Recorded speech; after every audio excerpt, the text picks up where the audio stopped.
Профессор, О, а что ты нас так стучит? Я не буду делать. А ну. А що так у нас стучить? Все.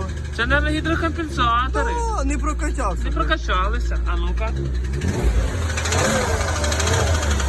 Наверно, що це поршень. Левий, да.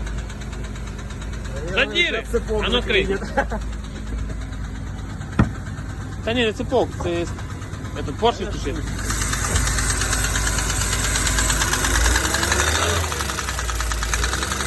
А ти знаєш, яка буде стук поршневой?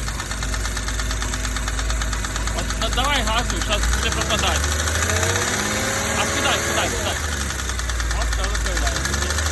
Я сьогодні приїхав до мене на БВ, каже, може в мене цепки стучать? Я говорю, ні, братан, дай газу. Він дав газу. Говорю, що, пропадає? Да, а ну скидай. Скидає. Короче, тепляк, ти поняв, що ти не покупав. Ну що, отъезжай. Ні, ти не вкладиш. Тут поршень, блядь, похоже.